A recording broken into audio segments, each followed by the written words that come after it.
Good morning or good afternoon for most of us here. We are coming to you live today. This is the South American pre-launch of our Futureproofing Next book. We're going to talk about the book, but we're also going to talk about the movement. We're very excited to be talking to you both from Silicon Valley, from Canada, where I'm from, and from Colombia, where one of our esteemed guest panelists is hailing from today. So my name is Sean Moffitt. I am a co-author and managing director of Futureproofing Next, and I'd love to introduce my colleague, Andrea Cates. Andrea? Hey, bienvenidos a todos los de Sudamérica y estamos emocionados de presentar nuestro libro a la comunidad. All right, you know what? I know no Portuguese, but I did look up a line ahead of time, so I'm going to embarrass myself fully here by saying, Olos meus amigos de inovação e colaboradores de futuro. Man, okay, so between my bad Spanish and your bad Portuguese, we are off to a running start here, Sean. Well, you know what? We tried, okay? We tried. And we did. Andrew's much better in Spanish than I am in Portuguese. Get me on French one day, though. That'd be great. Thank you for joining us today. This is now our 5th edition of kind of preceding the launch of our book. We're very excited to talk to you today. And I just thought since we couldn't say it, we'd at least put it on a slide. These are some of the 8 constituent languages, but really my hope is we'll have a really good 50 minutes together, and then hopefully spending the last 10 minutes of our hour together answering any questions that you have, and we'll even open it up for some after hours if we need to. Andrea, explain who you are. Yeah, well, one of the things I love is to have one little phrase, cross-industry revenue accelerator. And for people who listen to this as a podcast, what that really means is that for years, it struck me that most of the innovation was not coming from benchmarking and looking at people right next to us, that we had to start looking with a periscope. So I look at cross-industry. What can finance learn from retail? What can retail learn from regulated industries? So that's what I specialize in, and that's how we grow companies. Wonderful. And I've had a history of being in corporate innovation. I'm possessed by bringing the future forward and hopefully getting larger companies to actually innovate better, bolder, bigger, and simpler. That's what I do. And we have this wonderful person in the side window here that we haven't introduced yet. Andrea, why don't you go about doing that? I would love to introduce Diana Gaviria, and we have known each other for years when I worked with them in Rueda de Innovación in Colombia, in Bogota. She is the CEO and director of Connect Bogota, and we would love to hear, she's really one of the true innovators in innovation, building a huge ecosystem that works well, that is dynamic, and is a global model for all of us in terms of how to innovate. So Diana, what did we not explain about your background that you would like to share with the community? Well, first of all, thank you very much, Andrea and Sean, for having me today. I guess I'll switch over to Spanish, right? Even though I do understand and speak some Portuguese, because I lived many, many years ago in Porto Alegre. Pero pues muy rico estar con ustedes en el día de hoy. Veo algunos colegas de Colombia, muy interesante conocer a los colegas de otros países. Connect Bogotá Región es una organización sin ánimo de lucro que agrupa hoy más de 60 grandes empresas y universidades. Nuestro objetivo es acelerar la innovación en Bogotá.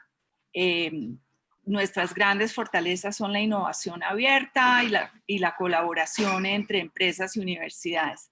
Así que muy contenta de estar aquí hoy con Andrea, con Sean, para ver de qué forma podríamos lanzar este programa en Sudamérica.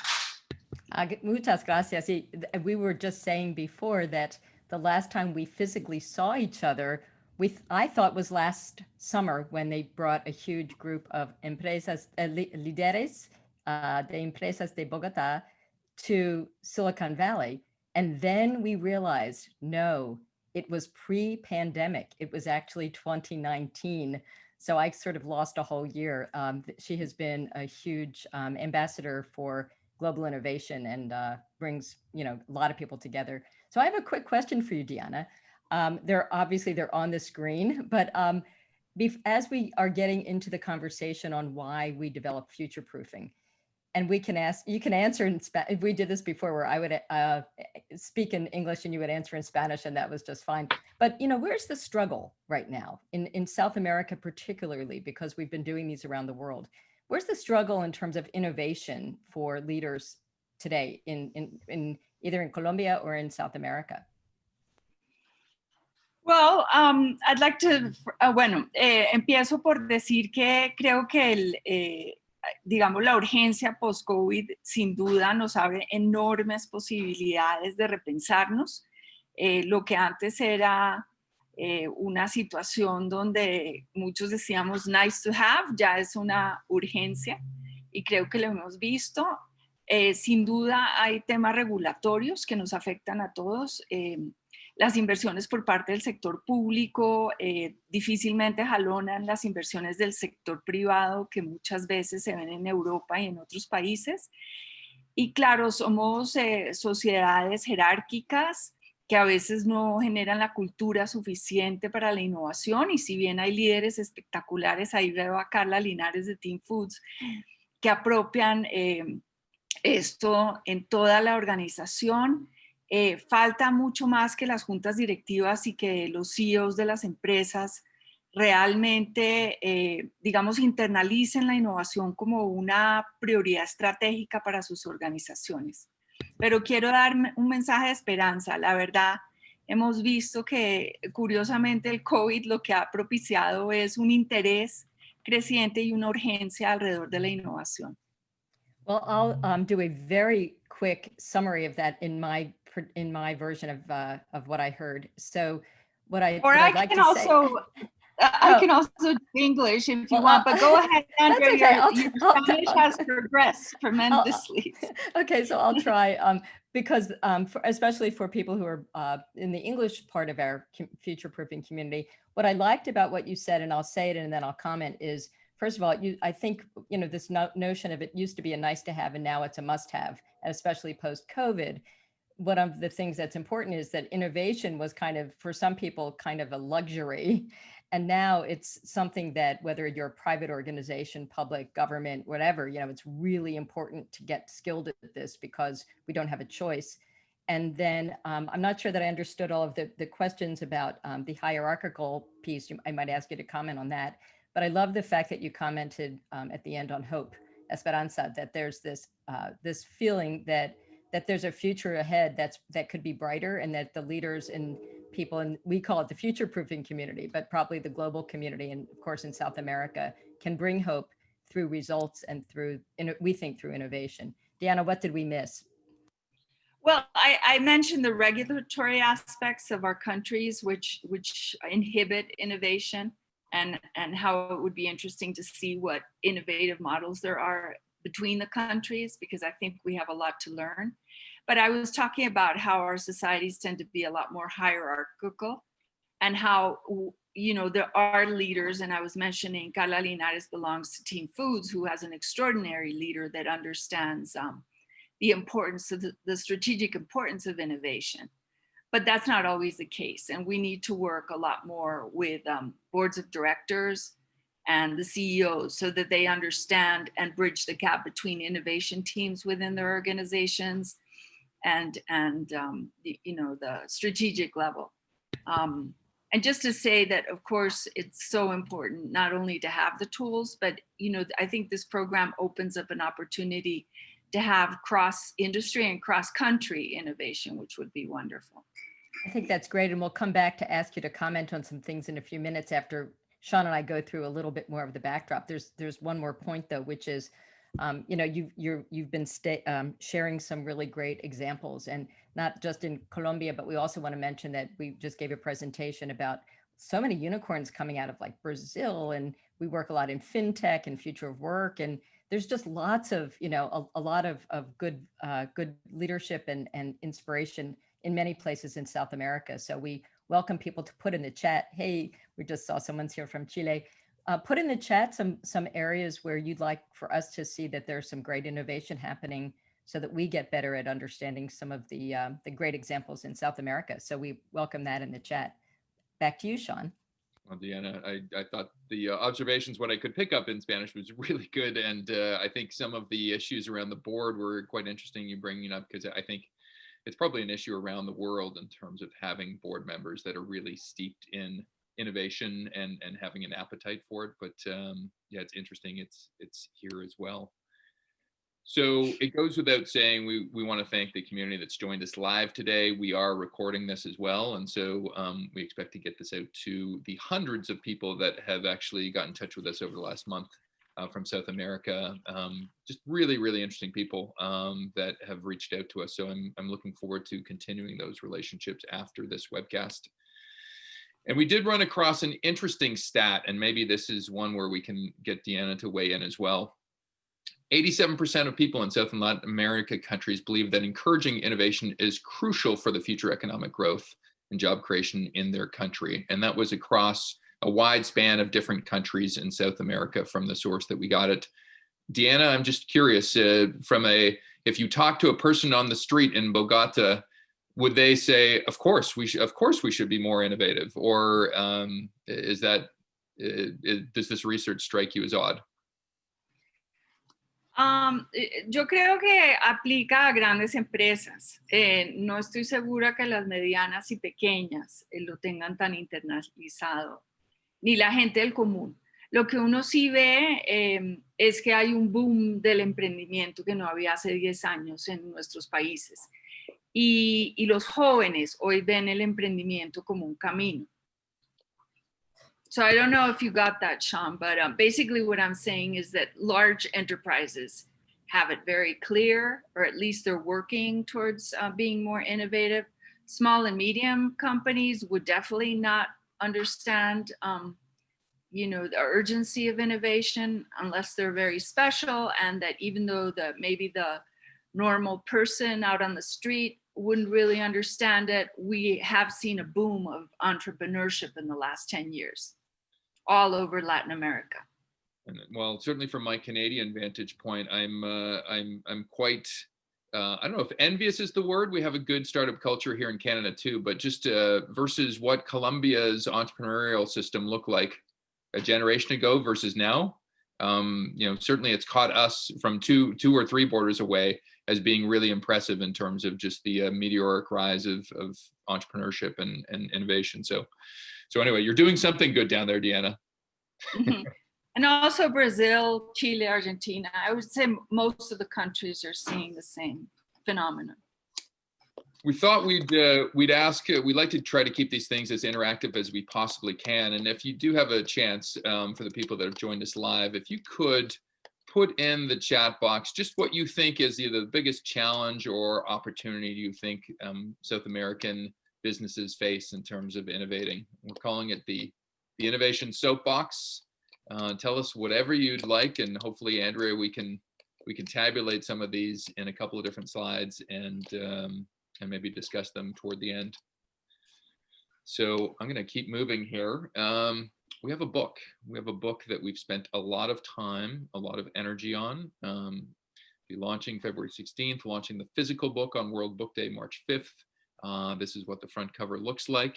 And we want to go through a little bit of, why this book, because there are so many books out there that, I think we were a little bit insane maybe in the early days to begin this, but the more we got into it, the more we started to look at the gaps where innovation wasn't playing. So Andrea, if I went on Amazon today, there'd be 60,000 innovation books I could buy.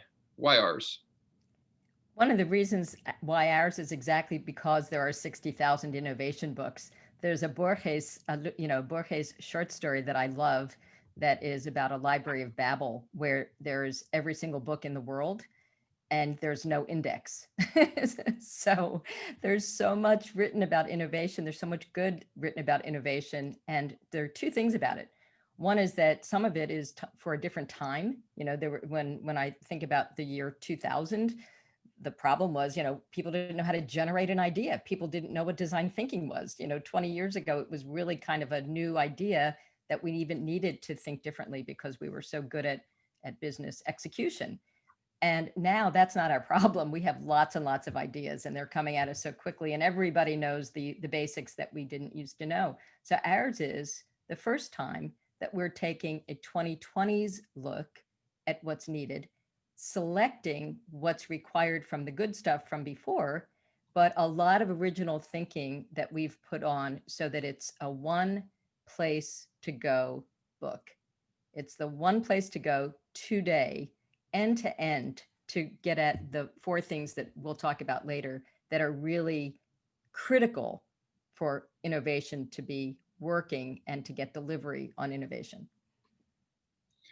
And I think it's being somewhat not genuine in terms of saying that it's just a book that we're launching.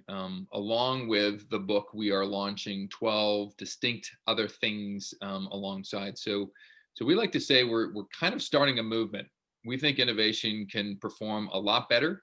We think big organizations can be just as good as startups.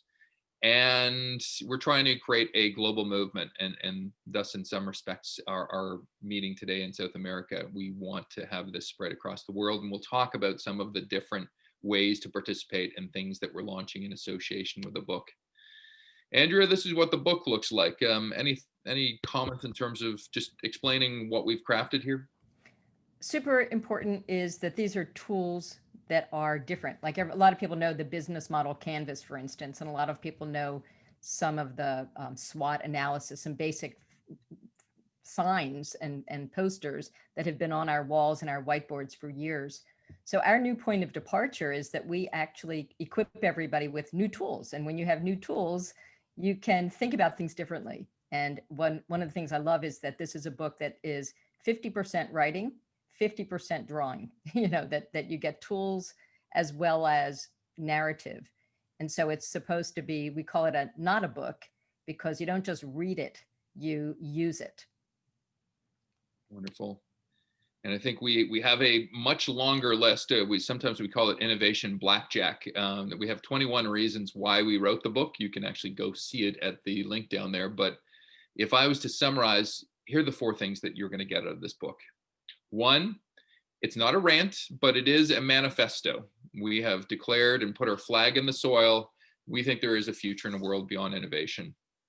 We also think it's a playbook. We think practitioners in particular will love our book because we actually go about telling you how to do it. Too often I find I read interesting books, but it's like they almost put you on planet Mars and say, great, now you're on Mars, be a great innovator. And they never tell you how to get onto Mars or how to get off of Mars. And so really, it's a playbook. It's a field guide. We have about 25 different studies that have made their way into the book somewhere, somehow. So it's all evidence-based. And along with the book itself, there are videos, there are case studies, there are many, many resources that go along with the book. So once you start reading it, at the bottom of every page, you're going to see a link that takes you to explore more. So it's really not a book, but a resource bank that hopefully makes you a better innovator. Andrea? Well, this is the slide that I love the most because when we talked about these 60,000 books, we also look at the different eras of innovation. And so once again, there's business models and innovation from that perspective. There's leadership and strategy. And what we know is that the tools that we just talked about, like SWOT, and for people listening on a podcast, we have the picture of the classic SWOT. We have the 5 forces model from Michael Porter and some of the ones that we were trained in. Customer growth and brands, the ability for a brand or a company to stand out based on its unique value proposition, being a challenger brand. Trends and futures, there are a lot of people that call themselves futurists. We are actually, we believe that the leaders today need to have an agency and mold the future. So which part of that discipline do we think is relevant? We've curated ideas from culture and talent. It turns out that if the people don't do anything differently, change hasn't happened. So there's a lot more about how we get to what we call, and you'll hear later, commit. How do you get an organization, an individual to put their hearts and their minds and their souls and their resources behind these new ideas? And then technology and process. And one of the things that we like is that the way that we blend that in is there's a combination of pragmatism as well as studying. We don't think that any new technology should be a buzzword like blockchain, machine learning. We believe that there's a need for a lot of companies to just refresh and learn and do these dives into these new technologies. So it's we've done two things. We've curated the best of, so that's part of it, but we've also invented really original, and that's why we're so excited, really original ways to look differently at all of those elements. And just to that point in time, it's not that some of those approaches were necessarily bad, Andrea, but some of those approaches were just built for a different time. It's interesting if you look at most of what we call innovation, like classic innovation, they were built out of post-World War II. And so you get a lot of language around how do we militarize ourselves, and how do we command market share? And there was a lot of military speak in there. We're dealing with a much more collaborative, a much more quicker decade, and one that for a corporate innovator is much more complicated. And so we've tried to explore that in detail with some respect for the schools of innovation that came before us. And on this one, I think to Andrea's earlier slide, we've just mined 6 different areas of intelligence. We don't think this is a specialist art. You can have specialists within it, but if you are the key person in charge of innovation, you better have at least a working level understanding of all 6 of these types of intelligence, and hopefully surround yourself with the people that are really skilled at some of these if you're currently having certain gaps. And so I think we've covered the 6 areas before, but we've called them 6 scopes of intelligence, and we include those in our book as well. Andrea, you want to talk about pandemic and maybe what's influenced our book and where we are now, like what, I guess, in our neck of the world? Yeah, and I'd also like to give the microphone to Diana, because you've just heard a lot. You're such an expert yourself in all of these schools.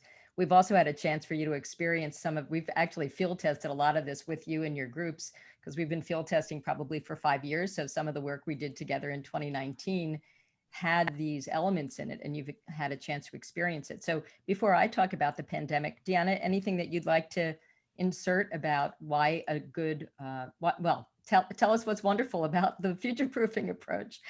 Why is it important, or what resonates with you?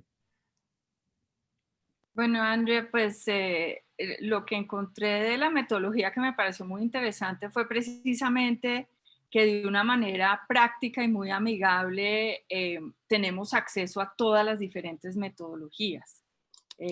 A veces uno como empresa o organización sabe que existen distintas metodologías, pero no sabe bien cuándo las usa y cuál es la fortaleza de cada una. Y como decía Andrea, pues creo que traen a la mesa nuevas maneras de hacer las cosas, aparte de las metodologías que ya conocemos. Y creo que en el chat, no sé quién era el que estaba hablando del gran reto ahora de generar la transformación digital en nuestras organizaciones, y realmente son tantos los retos y a tal nivel de velocidad que se dan que sin duda pues necesitamos herramientas que permitan hacer esto de una manera más rápida y eficaz, ¿no? Thank you for that. And why don't I let you do your very brief 1 or 2 liner summary, and then I'll comment on that. Well, I was just saying that given the speed which innovation and digital transformation has, become in the post-pandemic or in the pandemic, because we're still right in the middle of it, world, I think you offer a lot of methodologies in one book that are just very interesting to understand what they're best applied for. And you also bring in new methodologies, which are very valuable and interesting.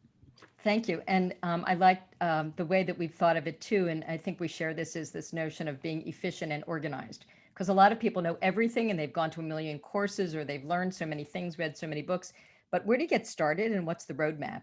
And so that's also where this practical approach is great. And I'll say one further thing that you I don't think you mentioned, but it's very collaborative. It works very well for groups to get together and work through these together. You get the roadmap, but it gives a lot of power to a group to collaborate and co-create. And that's what we've experienced together as well.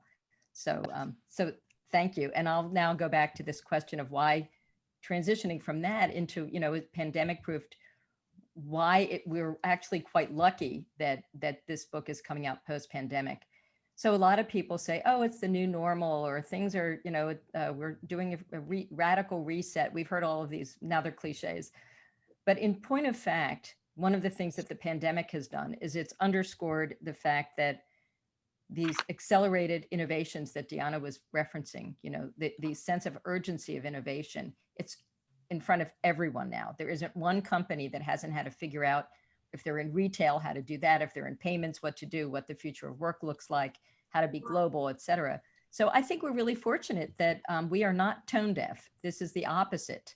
We have taken the layer of COVID and the pandemic and realized that people need to get smart fast. And you'll hear about a way that we've decided to start helping people get skilled with this, because it's urgent and it's universal. And I think we're really lucky that post-pandemic, what we have to say has been tailored to a post-pandemic world. So I think we're lucky that we delayed a bit from our original thoughts of when we would publish. And just to very briefly, because I think we're at the halfway point of our webcast, and I think it's going to feel like driving in a very fast car with us in terms of the stuff we're going to cover. I've got one sentence on this. The goal is for this book, partly, Sean will talk about the second half, to be on Satya Nadella and Mark Benioff's bookshelf. That when we walk into their office, they'll actually have a physical book on their shelf, and it'll be something that they feel is a book that helps them think of leadership at that high level, as well as Sean. Well, for me, it's like I want this to exist on every change agent, leader, and innovator's corner of their desk. I want it to have coffee stains on it. I want it to be dog-eared with a whole bunch of Post-it notes inside, because I think the book acts in both ways. It's got substance, but it's also got practical value. And so we wanted to serve up a poll here and kind of gauge the people that have joined us today. And I think, Deanna, you had just mentioned South American business and some of the challenges. How does South American business get more innovative? And we've thrown up 8 options. You can always choose other, and please, if you choose other, just add into our chat later what the other was, so we know. We'll wait for about 30 seconds for you guys to consider these choices. And as we do that, maybe Deanna, do you want to suggest what your choice might be here? We're catching you fresh. Well, they're all important. Todas son importantes.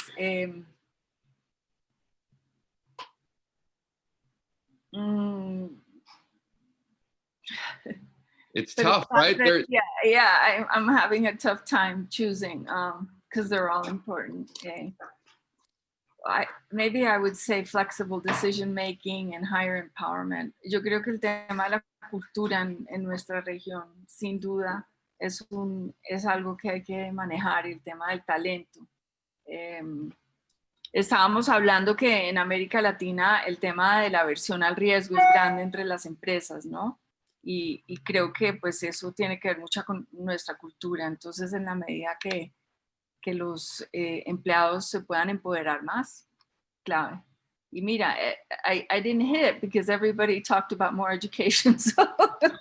You know what? That's why it's called a survey. And just for the people that can't see it on screen, or people that will be listening on the podcast later, we have more education as being kind of a clear separation from the pack. And we have 2 second place answers: less regulatory and better infrastructure.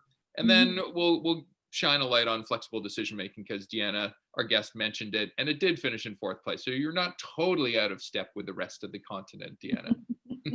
And I'm going to ask for people to put in the chat what their reaction is to the poll as we're moving forward. Okay, great. Wonderful. So we're going to spend maybe 5 or 6 minutes talking about our approach, 5 or 6 minutes telling you what's inside the book, and 5 or 6 minutes talking about what's beyond the book. And then hopefully we'll have about 10 minutes at the end to actually have a discussion and answer any questions that you have, and we'll even go past the hour for those that are interested. I think Deanna brought it up earlier. Speed is so crucial and so influential right now. For people that maybe are younger than certainly myself or Andrea, or maybe even Deanna, don't want to put you in the same mix here. But if you're 25 years old, I will tell you, 20 years ago, it took you an entire day to download a movie. Now it takes about 1 to 3 seconds. And so if you think about that in broad terms, that's what's going on all around us. The pace has got faster. Customers every year want their products and services 25% better, and the companies that provide them can only provide 6% better services. What does somebody do in that world? And I think one lens that we've shined on in this book, myself and Andrea, cultural expectations are much different. It's not all about profit anymore. Looking for where that next point of inspiration is likely outside your industry. More than half executives around the world now say the thing that will be either our biggest risk or our biggest inspiration probably exists outside of our industry right now. And then finally, just there are societal needs, fairness, equality, longer term implications around innovation that we need to consider. Andrea, you want to speak to this slide? Yeah, it's actually perfect because there's a question in terms of, there's a question that talks right about this, which is in terms of technology methodologies, would you say the latest one, like Lean, incorporates older and previous ones? So we are now about to pay homage to many of these things. We have a lot of experience in Lean, and I do think that there are some that are additive and that do build on each other. So if you understand how to use something from this, for the people listening on the podcast, it says reframing innovation.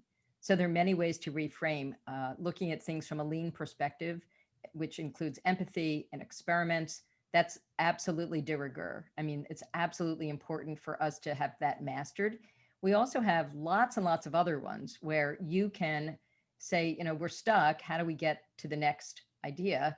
And you can look at just innovation in a process. We've seen everything from from Lego having to reorient their Mexican distribution plants to another city, to people having to become like General Motors suddenly developing COVID face shields and turning on a dime. So if you're able to do your process well, you can, like Clorox figured out how to get people disinfectant hand wipes quickly. And that was all innovation in logistics. And then you have abilities to do all kinds of other things, which we won't talk about all today, but just a couple of them, everything from change management to R&D being looked at in a new way. So, what's great is that there are so many ways to innovate that it's not just coming up with these, flying cars and science fiction ideas. There are really practical ways to teach ourselves. Yes, Lean is part of it, but there are probably 50 to 100 other very specific disciplines that help us get unstuck. And Deanna, do you have a thought about something from this list? There are a lot of small letters on this list, a lot of ideas for where you've seen innovation being working well. The customer experience, the brand, change management, the culture, research and development. Where are you seeing good traction? Well, creo que todas las metodologías son relevantes para distintas empresas, pero sin duda en el tema del COVID, entender al consumidor mejor es absolutamente clave, y creo que las metodologías ágiles han cobrado una importancia especial pues ante la necesidad de acelerar la velocidad de la innovación. That's great. And so to get faster, you can pick pretty much from anything on the sheet. So Sean, back to you. Yeah, it's almost, we're almost like personal trainers for innovation, right? If you've ever seen those people that all they do is work out their arms, they're a little bit misshapen, right? Like they may have great arms, but not the best bodies in the world.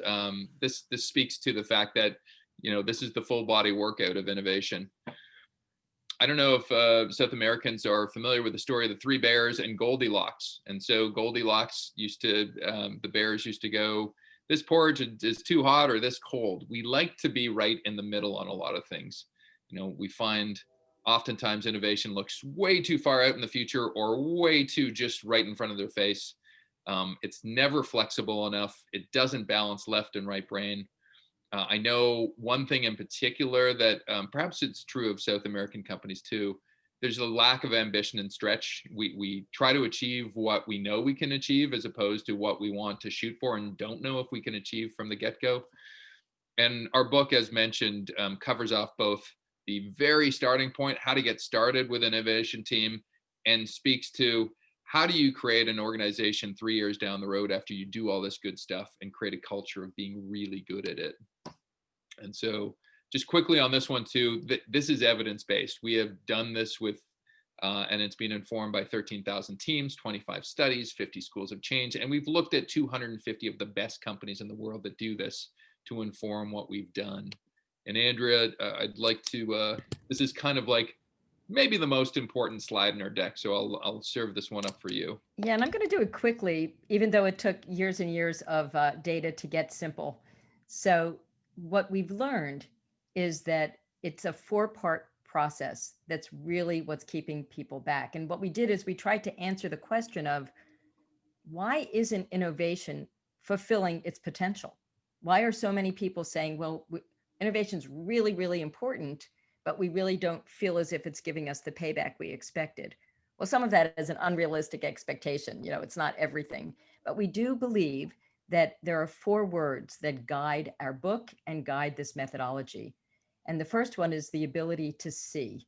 And what we mean is to see inside ourselves and our organizations with fresh eyes, and to see, as we said, the integrated forces around us. What are these new forces and how do we interpret them? How do we make sense? I like to call it emergence science, things that are just beginning to happen. And is it noise or is it a signal? And so seeing is really important, and that's step 1. Step 2 is learn. And as I mentioned earlier, we really hate buzzwords, and yet we really love new ideas. So if somebody talks about something like machine learning or AI or data security or mobility, flying cars or autonomous vehicles, do you know enough about it to actually imagine how that might serve your organization or how your company might serve that industry? And then the next thing is informing, and that's to that question about lean. I mean, we were really lucky, and we talked earlier about 13,000. Before we did this, we had the opportunity to have visibility into 13,000 teams that were using the lean startup method in the United States to commercialize technologies. And they all went through the lean startup. And this ability to experiment well and effectively and have evidence and validation is a component. It's not everything for us, but it is a component. The third is decide. So that's see, learn. Now, decide is really important because the bounty of the innovation that we've had for years is that there are lots of fantastic ideas floating around. And so the real question is, Deanna, Andrea, Sean, here's 50 ideas. Which one wins the hackathon? Here's 50 ideas. Which one do we give money to? Here's 50 ideas. Which ones do we scale? And Sean, Andrea, and Deanna could each justify a different answer. And so what we learned is being able to equip people with the tools to decide. We call it innovation triage. Like when you're sitting in an emergency room, not everybody gets their leg fixed, right? Some people have a headache, some people have something, but diabetic response. You have to bring the right decision-making to the innovation. And then the last thing is something, so see, learn, decide. The last thing is commit. And Sean and I didn't used to like to be the softies, talking about people and putting heartstrings and emotions and talent and leadership in things. But it turns out that when someone says we must do something and there's a real urgency and a commitment, that's when real change happens. Other than, we've got this portfolio. A portfolio is very abstract, but a commitment is not abstract. And so how do we get everyone on the same page and aligned? How do we get people to have what we call like the fire in the belly of the beast? We are committed to moving this direction. We are committed to having global partners. We are committed to changing our retail onto online. We are committed, not it would be a nice to have. So see, learn, decide, commit. And as an extension to that, we have taken that one step down further. Certainly, we've even fuzzed out some of this stuff, but on every single one of our steps, we have built 4 tools and at least 1 or 2 canvases, sometimes 3, in order for teams, management, executives to actually get to the next step. So we've taken everything we've learned, best practices, and turn them into tools that people can actually use. And so all of these are in the book and in our supporting website that goes along with the book.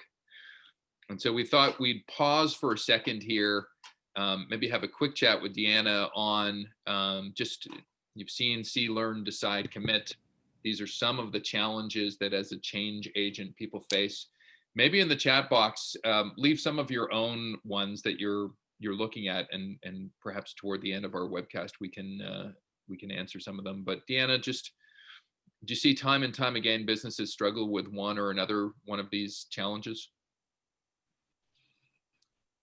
Bueno, pues hoy yo creo que muchas están teniendo dificultades en entender cómo integran y adoptan estas tecnologías emergentes, ¿no? Digamos, saben que la inteligencia artificial es importante, pero no saben cómo hacerlo en su empresa. Pero creo que en América Latina somos muy buenos como para estudiar, entender, y el tema de commit es como donde yo veo que se truncan los procesos, se llega hasta una fase y ya después no se materializan con los recursos humanos y financieros necesarios. So I was just saying, Sean, that I think that in general, I see that a lot of companies are grappling with how to incorporate these new technologies, artificial intelligence, you know, big data. They know it's important. They just don't know how to do it. Obviously, some do, but you know, I think that's in general the question. Yeah. And I think in Latin America, we're very good at talking and studying, and but then committing the financial and human resources tends to be a little more difficult. And it is interesting in our study, Deanna, we found that, you know, more than 40% of the challenges people have, if you were to point to one thing, 40% of people would say it's somewhere further along in the process, closer to the decide, commit area as opposed to the see, learn area. All are important, but oftentimes the real heroes of innovation get rewarded for like really being good seers, like we've invented something interesting, versus, you know, being able to get something to the marketplace that works. So we have, hopefully people have put some stuff in the chat box. We've actually revealed our answers. So we've done a huge global piece of research last year on how innovators do stuff. These were their top 5 internal barriers, and the top one being talent. And so that's very consistent with what we've heard with the South American poll that we did earlier. And the top external challenge, as you mentioned, Deanna, the speed of the marketplace is just crushingly fast. And so how does a business do a 5-year plan when they don't even know if they're going to be in business 5 years from now? That's a very challenging. Andrea, we got to go do this quickly. So let's spend like 15 seconds a slide in terms of what's inside the book. We're going to do a bit of a tease for people here. Andrea, you want to talk about new frameworks?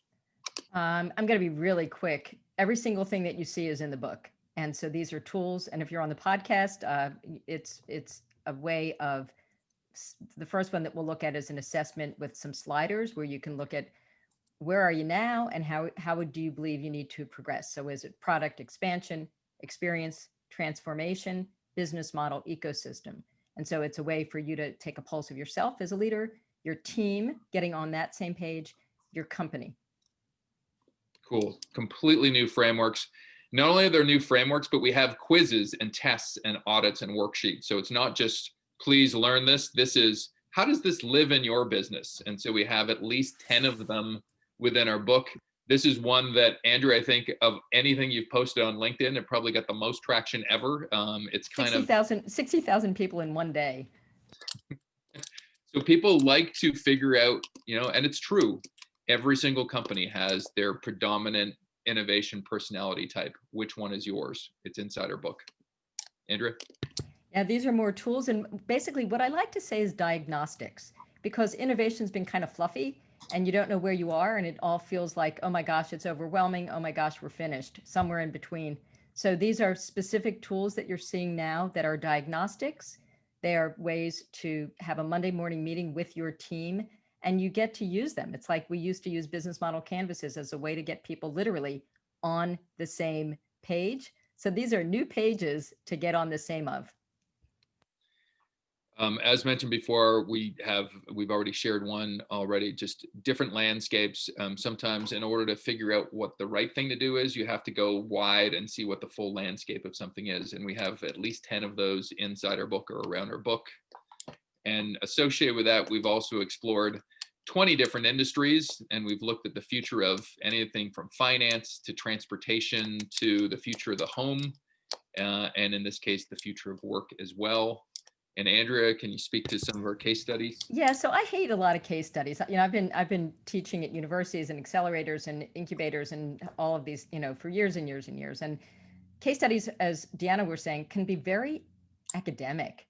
And we're the opposite. Every case study we have is based on news you can use, real world examples of real people in the job trying to make a decision. And we're not trying to get you to get an A on a test. We're trying to get you to feel confident that you can be faced with just as much uncertainty as these examples and do something positive for your company. So it's a total twist on the traditional case study. And I think that for the audience that's coming in today as well, we are very interested in expanding our collection of case studies. So if there are wonderful South American countries out there that we would love to interview. So I'll leave that as a little thing. Completely new coverage areas. I've mentioned 4 of them here. No one talks about scaling corporate innovation. We do. No one talks about the business models of the future. We do.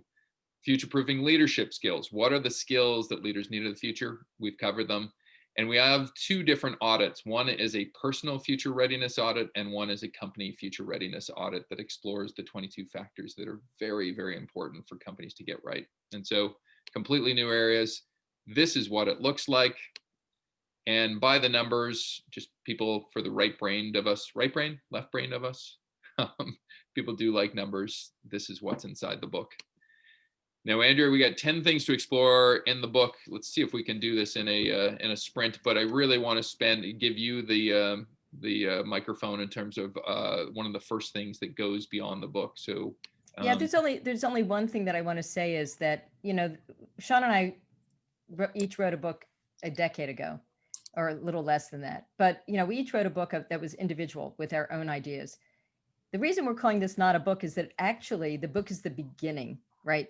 The book is the beginning of seeding a community. And so we want you to do things with us. And so one thing we really want you to do is, and I love the fact that education came up so high, we really think everybody needs to be reskilled in this. How do we get excited and confident, but with a lot of data behind it, right? So we've looked at the 13,000 teams so that you don't have to. And so February 26th, we would love for you to be part of this brand new thing that we're launching called Futureproofing You, which is us. Deanna won't necessarily be part of it this time, but we're hoping to do a version also in South America, perhaps in collaboration. But Sean and I will be working with Chengyang Xu, and we are doing a 90-day leadership sprint from the February 26th through to the end of May. So in just 90 days, you'll be trained up in everything that you need to get started. And we're excited because it's us live. It's not just a video course. It's us live in sort of half-day sessions. So it's going to feel like we're all together with breakouts and a lot of great exchange. Then in between, you get individualized coaching. And so you get to understand the tools. You also get a chance to have access to Sean and myself and Chen Yang for insights about your own company, especially if you're really struggling with something. We would love to help you apply it. So it's the book and the tools. It's the diagnostics and learning how to apply them Monday morning. And it's the personalization and customization. So those 3 things, we were looking for the best way to share this. And that's where we're starting. So we'd love for you to be part of this starting February 26th. And we will share this deck with everybody that has attended our course or our session today. So if you're writing notes madly down, because the next few slides will go by fairly quickly. We have a regular monthly webcast called Futureproofing Now. We've decided what our 12 episodes are going to be for the rest of the year. It tends to be either the second last or the last Tuesday of each month at 11 a.m. Eastern time, which is around the same time zone as yourself. So here are some of the topics. One of the most interesting ones is the one coming up next week called Emerging 30 Technologies people love to know what's next. Deanna, I think you had mentioned that executives kind of know they're important. They might not know how they're ranked and some of the implications around why they're very important for innovators. We're going to try to cover that next week.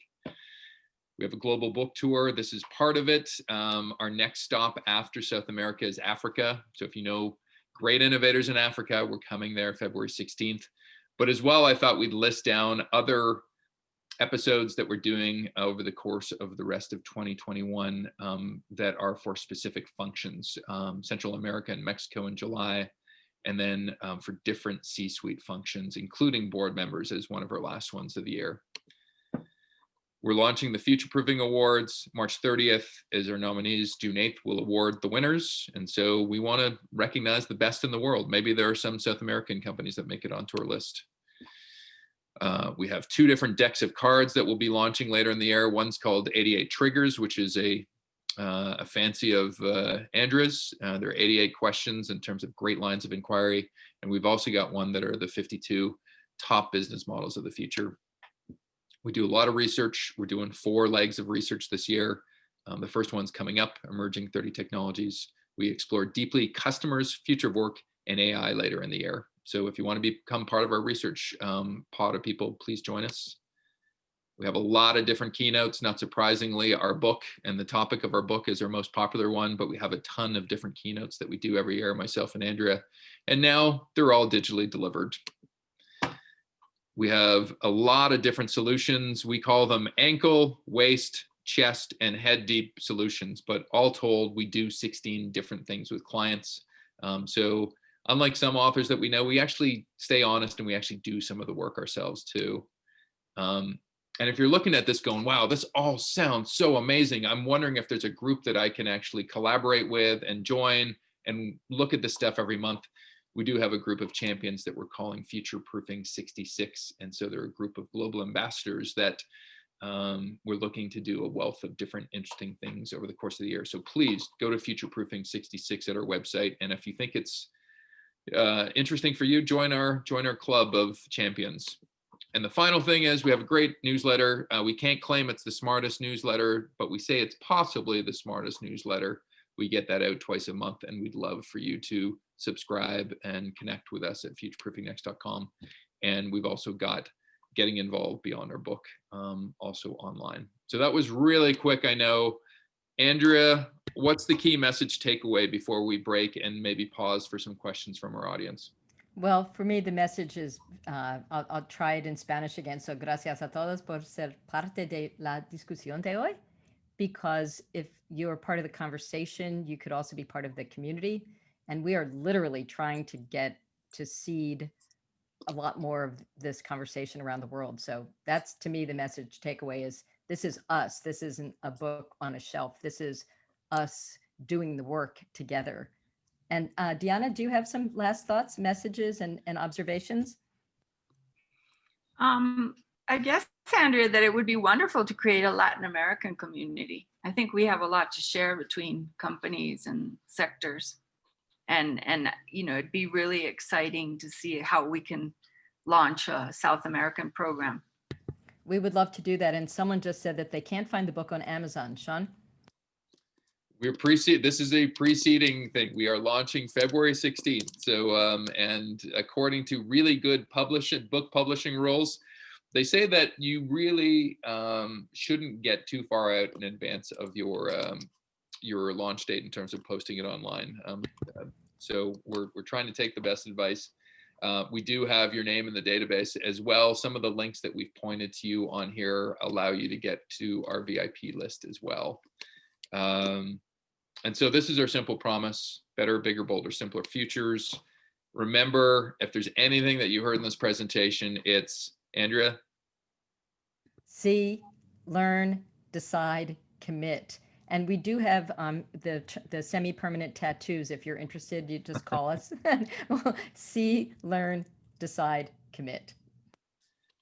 And if you're thinking to yourself, wow, like we're not Amazon and we're not that great business that has done that great thing that, you know, Harvard Business Review covered, doesn't matter. In a span of 6-9 months, we know of companies that have completely changed the way they've done business. And so we like to say, catch up, don't give up. Please, hopefully when it comes out, read us, join us, collaborate with us. This is what some people are saying. And if you like what we've had to say, in the absence of reading our book, would love to provide some level of endorsement, please put it in the endorsement and the chat box. Or later on, if you have a better chance to chew on our materials, you can leave something at hello@futureproofingnext.com. Andrea, I haven't been monitoring the chat, but hopefully we can maybe grab a couple of questions if there are any, or if Deanna has some too. I'll do a quick one and then I'll let Deanna do one. So there are questions about doing something. Oh, I just lost the chat. Sorry. Doing something in Trinidad. We would love to do that. Yes. Chile. Yes. Especially if you have great wine, we will be there or virtually there. This notion, one of the things I think is really interesting is the question around, this big aha of, it's the people and how you get the people to commit, because we have so many ideas, but everybody's kind of, seeing that if you don't get the change to happen with the people, it's not going to happen. And so we've tackled that, and we feel like that would be a great way to collaborate. And we love to co-create. We love to collaborate. And now we're going to be awesome at the online virtual. So please connect with us directly as well. So I will let Deanna give some final observations before we throw it back to Sean. Well, I just think, Andrea and Sean, that each company is their own world. And so I think what's so interesting about the book is that it has such and the perspective, such a wide array of methodologies and forms, that each company will be able to find what suits them the best. I think that sometimes what happens is you're fixed on just one methodology, and really every culture is different. Every company has different challenges. And I think that the book provides very hands-on approaches that will be good for every company. Wonderful.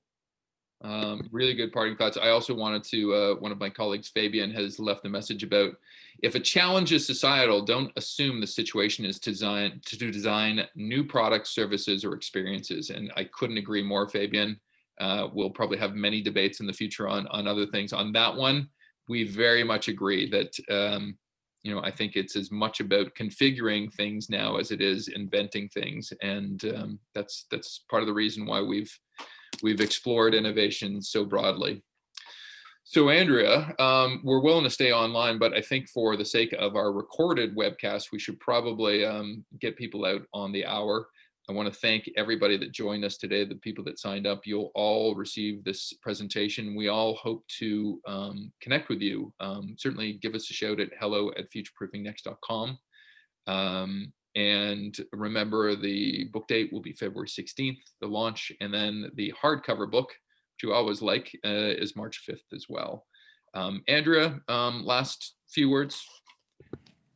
It's all about community. So the fact that we've met some new folks and we connected with people that we knew and had someone that we've worked with us, it's very special. And that's the way that the world changes, is person to person. So it's awesome to have these personal connections, and that's how we all get ahead of this future. Well, having a year ago, almost today, I was in Peru, pre-pandemic, going through the mountain ranges of Peru from lodge to lodge to lodge. And so I had an enormous affection for both the geography, the climate, the people, the culture of South America and Peru in particular. Then my hope is we'll get out of this pandemic soon and be able to meet people in real life. But in the absence of that, my hope is we can do work together virtually. So I want to thank Deanna formally. Thank you, Deanna, for joining us. We look forward to talking to you. I want to thank my panelists, Andrea, and most importantly, I want to thank the people that have come in today. I would say some things in Spanish or Portuguese, but I would probably not do a great job. So Deanna, just say something really good that brings us out of the webcast in both languages. Oh, and you may be muted. Yeah, I'm muted. Yeah. No, maravilloso crear esta comunidad. Creo que puede aportar nos a todos entender en que estamos inspirarnos en toda la región. And I'm just saying that I find the most valuable part of this is creating a community, and I hope we're able to do that. Thank you so much. Everybody enjoy their day. We're going to stop recording, and if people want to stay on, that's great. Well, myself and Andrew will stay on. Appreciate it, everybody. Bye now.